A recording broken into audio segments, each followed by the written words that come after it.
This is the Hernan Vazquez podcast, where we discuss techniques to bring traffic, convert, and monetize. Hi, my name is Hernan Vazquez, and I want to help you grow your online business with the latest real-world techniques that work. Visit me on hernanvazquez.com. Let's get to work right now. Hello everyone, welcome back to the episode number 18 of the Hernan Vazquez podcast. I'm really excited for today, and it's really good that you're here because today, if you're looking to get more leads using Facebook, you're in for a treat.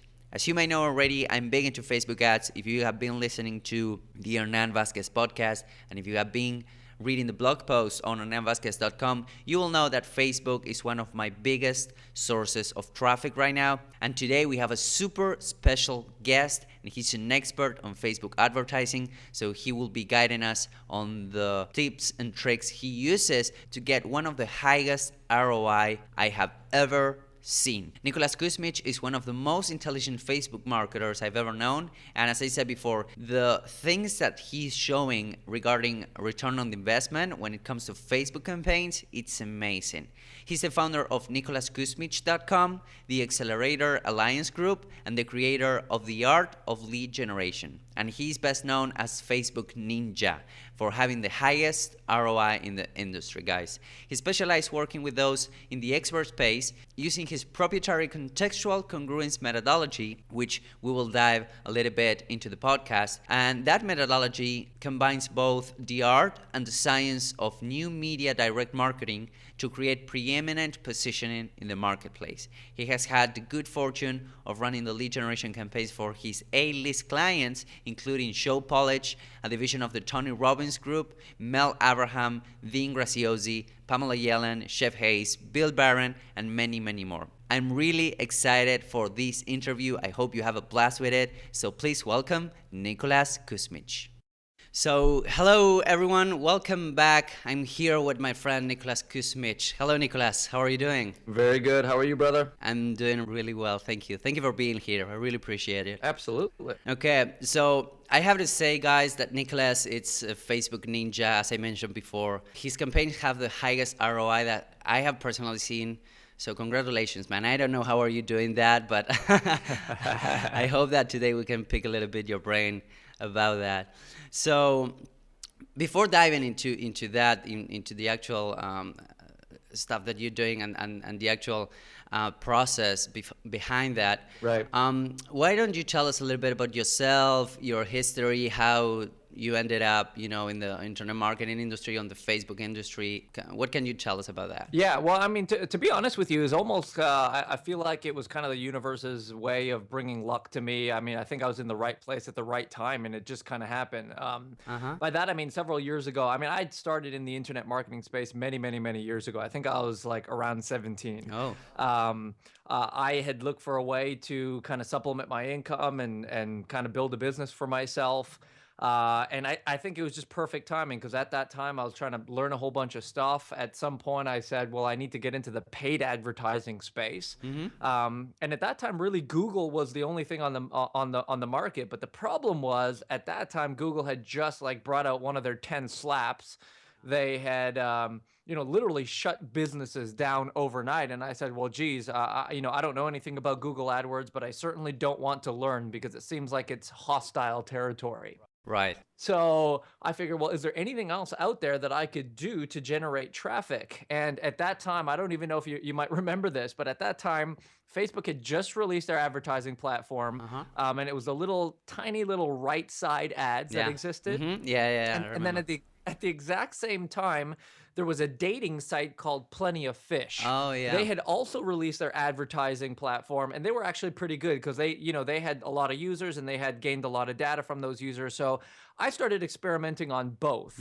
And then in short order, Facebook kind of took off and Plenty of Fish disappeared. So I said, well, you know what? This is kind of the thing that we're going to focus on. And again, we were some of the first players to play in that space. We learned really quickly. Nice. And it's where we've been for the last several years. So, call it luck or call it the universe or call it, right place, right time. But it just kind of really, really worked out well for us. Oh, that's pretty cool. So regarding Facebook ads and your Facebook campaigns and your Facebook approach, do you focus on any industry in particular, or you're doing clients from all over the place, from different niches? What's your criteria when it comes to picking who to work with regarding Facebook campaigns? Yeah, that's a great question. Now, when we first started, we were everything to everybody. And I think that's how a lot of entrepreneurs start. It's, I want to help everybody. Yeah. And then very soon, we started to realize that there's a certain stream that we really like to play in. So as of today, I mean, there's two sides to our business. One is running the Facebook agency side, which is a fully managed, done-for-you agency where we literally help our clients and we take care of all of their Facebook marketing. And then there's the other side of the business, which is the consultancy side of that. And we do that to train and help and do done with you type services for some of our clients. But either way, the ideal client for us is someone who would be a thought leader. So someone in the information expert space who's typically selling a high ticket offering. So whether that's a mastermind, whether that's a consulting program, a coaching program, a live event, something that's kind of in the higher ticket price range, and someone who would consider themselves to be a thought leader in their particular industry, or they're looking to become a thought leader in their particular industry. So a good example of that, like, current and past clients of ours include Tony Robbins, include Robin Sharma, Dean Graziosi, Joe Polish. Again, people in the higher ticket thought leader kind of industry. Okay, so I noticed that you're also kind of, well, you mentioned this, but I know that you're also bringing some of other consultants, like training them on your particular approach to Facebook advertising. So that would be another niche altogether, because not only you take over their campaigns, but also you're training other people to create them too, in a way that you mentioned as contextual congruence methodology. Right? Yes. So can you tell us a little bit about that methodology and how do you apply it for Facebook campaigns? Yeah, 100%, absolutely. So what we realized was there was a lot of actually. Let me illustrate it with a story. Is that cool? Yeah, sure. Go ahead. So I want you to assume, and I tell this story all the time, but it does help kind of bring some clarity to the whole point. And that's this. Let's say you're out in your backyard. It's a nice, warm summer day. You're having a barbecue with some of your closest friends in your family. You're catching up. Your guard is down. You're cooking on the barbecue. You're eating some good food, talking gossip, seeing what's going on in the latest news or whatever. And then all of a sudden, somebody walks through your backyard door, grabs a burger off the barbecue, starts eating it, and interjects into your conversations. And if that wasn't bad enough, then they try to start selling you a vacuum cleaner. Right. Okay. How would you feel? Well, not very good. I would assume. Yeah. I mean, I'd be upset. I'd be kind of pissed off. I'd be annoyed. Yeah. I'd be frustrated. I wonder what the hell's going on here. And the reason is because A, the person was not invited, first of all. Secondly, even if they were invited, this would not be the time nor the place to try to sell me a vacuum cleaner. I mean, I'm at my family barbecue, for goodness sakes. Right. And thirdly, I don't even need a vacuum cleaner. Right. And yet this person is trying to sell this to me. Now, I know that's a bit of an extreme story, but the reality is a lot of people who own businesses are just like that guy when it comes to marketing.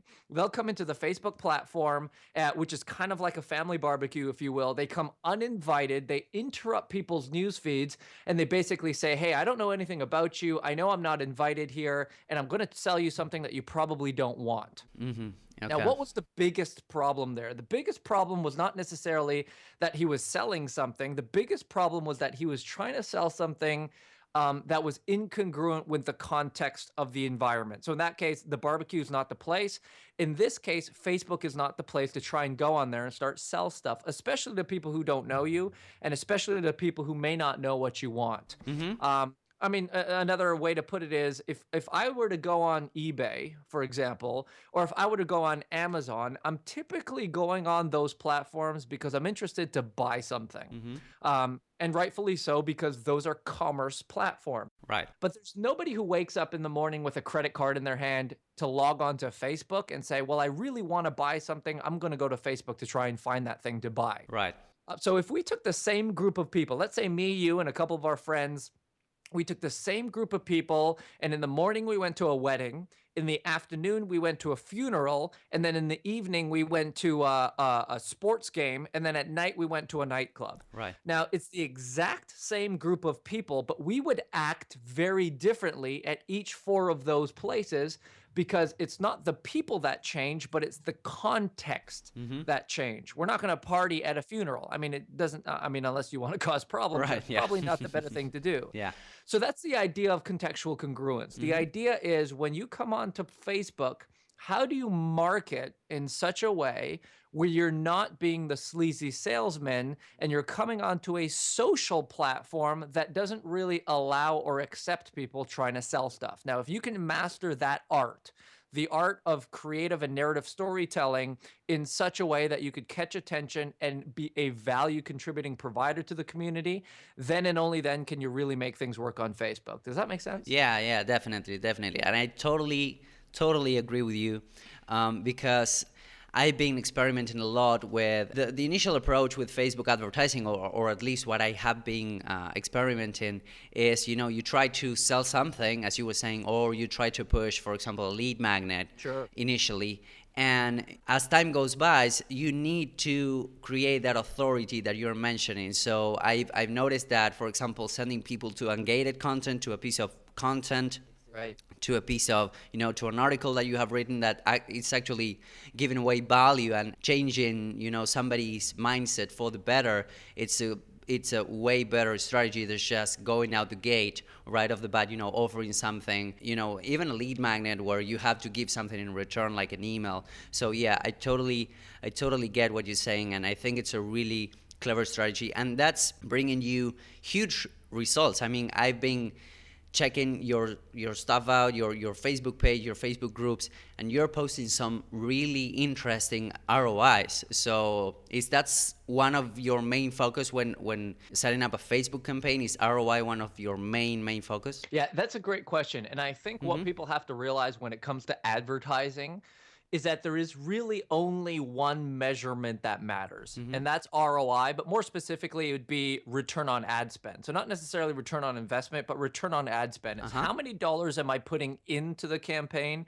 and how many am I getting back? Because when it comes to advertising, I see a whole bunch of people talk about, well, hey, look at my cost per lead, or hey, look at I mean, there's some agencies who really brag about, well, we spent $1 million this month on Facebook. Well, I mean, if you spent $1 million and you only made $1 million back, like, who really cares? Right. So when it comes to metrics like cost per lead, click-through rates, spends, all those I consider are vanity metrics. In other words, they could play some role in optimizing a campaign, but they're really not all that important to the bottom line. The most important metric that we want to watch for every time you run a campaign is the return on ad spend. Is if I spend $1 today, how soon can I see more than $1 back? And I think because it's us focusing on that metric as our primary focus in everything that we do, is that we're able to craft campaigns and target around that objective, which gets us the results that we have. It makes a lot of sense, Nicholas. And,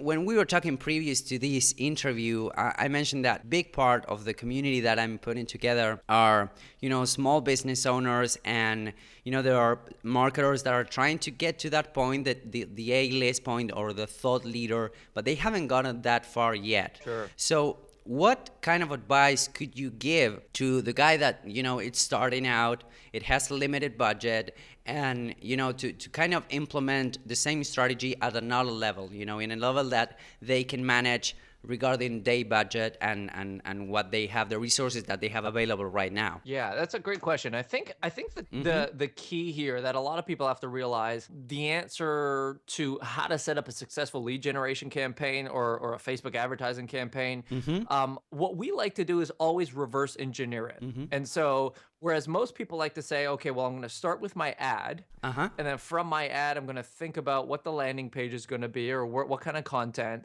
And then from there, I'm going to think about, well, what am I going to offer? And then what am I going to do after that? What's the next step in the funnel, et cetera, et cetera. And then finally, how am I going to get to the point of a sale? Right.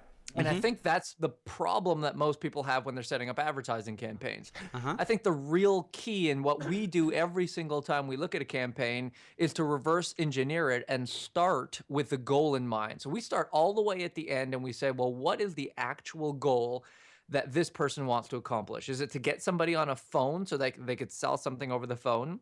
Is it to get someone on a webinar because the webinar is the way that they're going to sell something? Is it to get people to a web page or a sales page? Like, we want to know what is the actual last step that causes a prospect to turn into a customer or a client. Right. Once we've decided what that is, then it's just a matter of putting together the pieces, reverse engineering it for it to make the most sense, and how to get to that goal in kind of the fastest, the easiest, but also the most congruent way on Facebook. So we'd start with the end goal in mind. And then the next thing that we're looking at really is, and this is even before we start any ads or anything, the second thing we're asking is, well, what is unique about this offer?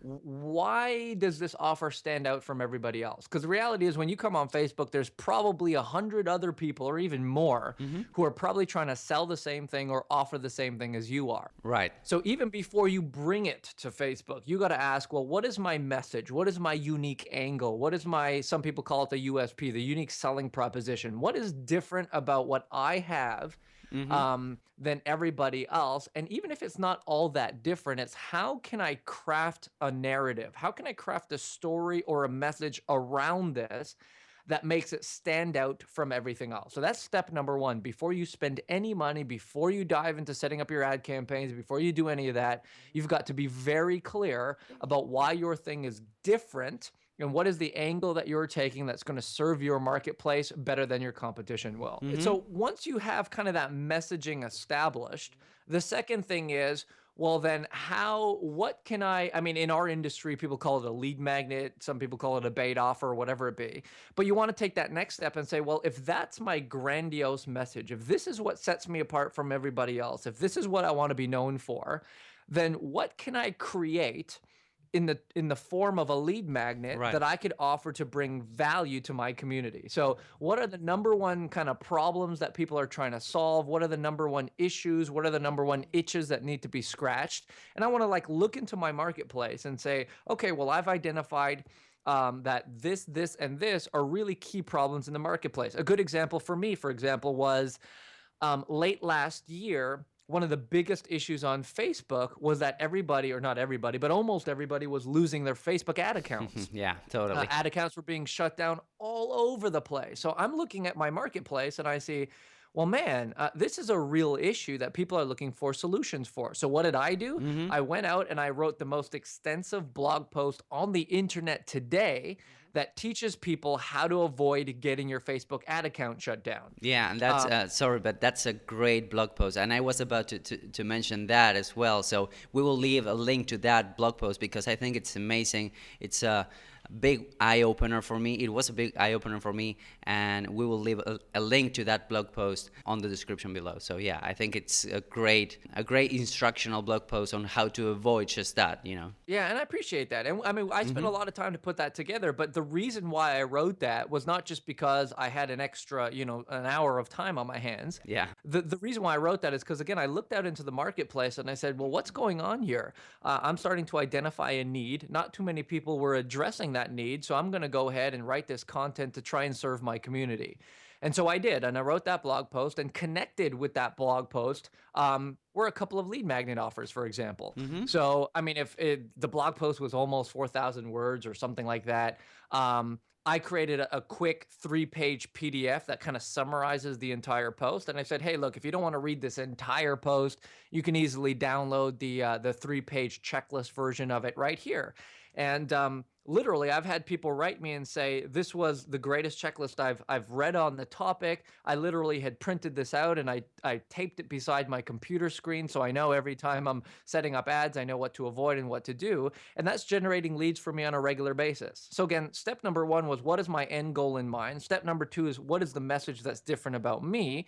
And then looking into my marketplace, identifying problems that need to be solved, and creating content and magnets around that. Now, once you've done that, the rest is kind of simple. Then you design a landing page that's kind of a content first or a value first landing page. So in my case, that was the blog post.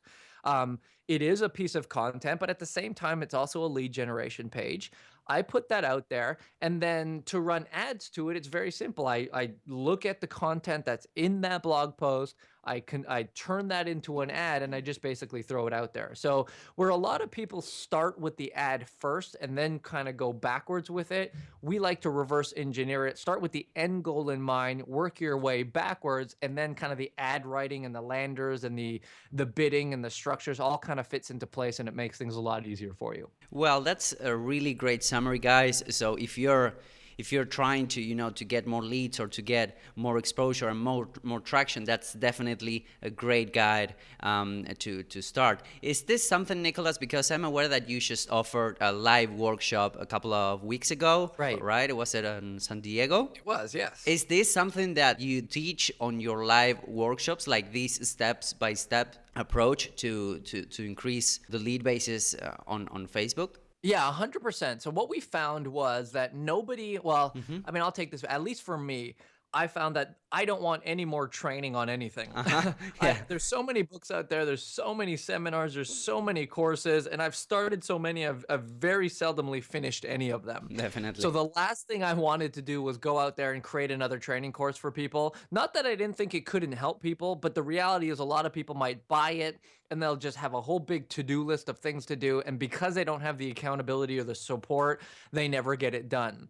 So what I've decided to do is now every month or every about 45 days, we have what I call the Art of Lead Generation Implementation Intensive. And it's a 2 days intensive. You show up, you roll up your sleeves, and there's two main aspects to the intensive. Number one is I teach, and then the other part is doing. So I teach for about 30 to 40% of the time, and then we roll up our sleeves, and together we do 60 to 70% of the time. So yes, I believe that the journey of lead generation comes down to four key things. It's to find, attract, capture, and convert. So in other words, you want to find your audience or your ideal market. You want to attract them into your community.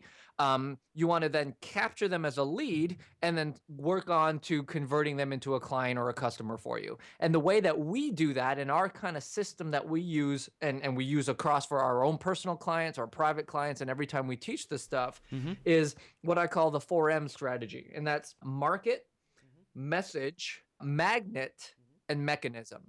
And so this is kind of our proprietary strategy that we use. And so when you come and you join us at our 2-day live intensive, I literally teach the entire process. And as I'm teaching, we actually build that out right there. So like, for example, earlier in this conversation, I talked about, well, you need to find your message and you need to know what's unique about it and how do you have it stand out. So I would teach on exactly how to do that.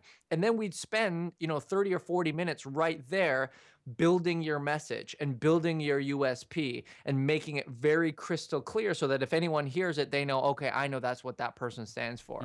Then we talk about magnet and we actually build lead magnets right then and there on the spot. So this way, by the time you leave the 2-day event, you literally have your entire lead generation system more or less built for you. And all you need to do is pretty it up a little bit, do a few minor tweaks. We take you about 90% of the way there so that when you go home, you don't have a to-do list of things to do. You actually have a done list, and all you have to do is press go and watch the campaign work itself out. Right. Well, that's pretty interesting as well, and we will leave a link beneath this episode so that you guys can check out Nicholas' intensive a little bit more.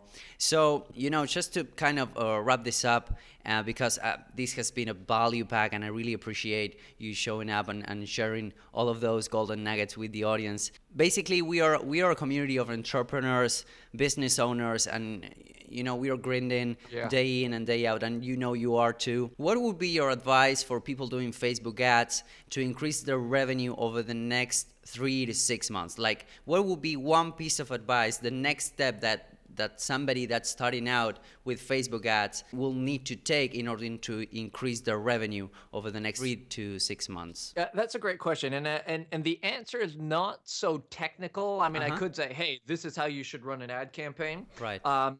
That's kind of a technical thing. And I think anyone can go on YouTube and figure out how to do that. Right. To me, the greatest shift that I think an entrepreneur can make is investing into this idea of being a value contributing member of their community. If there's one thing that someone can take away with, it would be this. It's what are the 3 to 5 pieces of content that I can create that I can then give away for free into my community, and I know it's going to make the biggest shift in my community's businesses.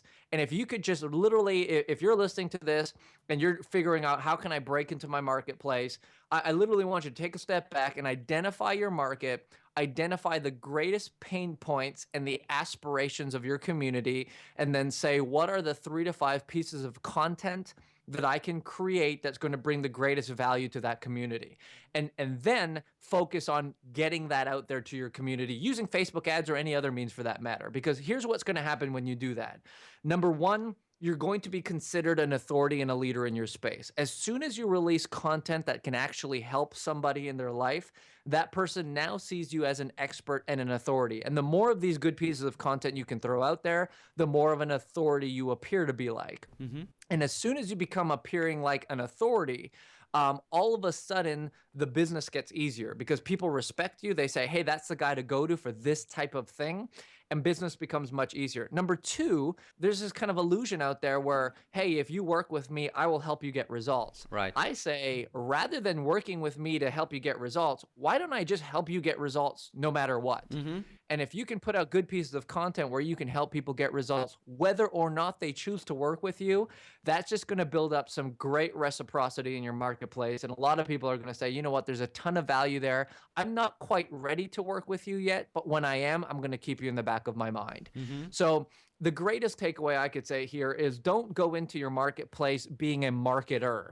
Don't be an entrepreneur or a sales guy always looking to push your next thing, into the space. Right. I would say go into the space to see how you could serve it, figure out the best ways you can serve that community, and as a result, the rest will kind of take care of itself. So use Facebook and Facebook advertising as a platform to distribute that content rather than trying to go out there and sell something or get exposure to something that might not matter to that community. Mm-hmm. Well, that's super, super cool. And I'm really learning a lot from you, Nicholas. So in case people want to learn more about your services, your blog, or keeping in touch with you, where should they go? Yeah, I think there's 3 things. So number one, they can go to my website, nicholaskusmich.com, NicholasKusmich.com. I'm sure there'll be a link somewhere in the show notes. So that you could go there. That's kind of where my blog is and some information about me.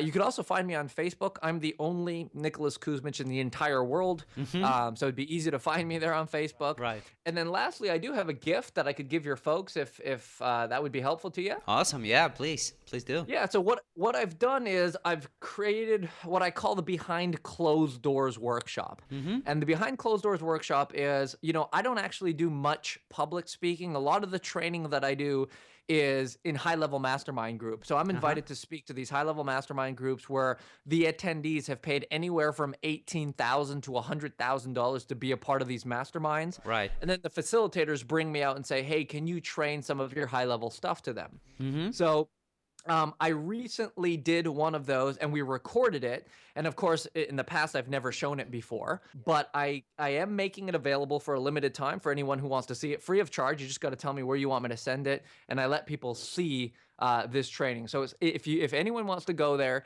it's nicksblog.com, nicsblog.com/secret. And if you go there, you just fill out your name and your email address, tell me where to send it. You'll get access to what I call the Behind Closed Doors workshop.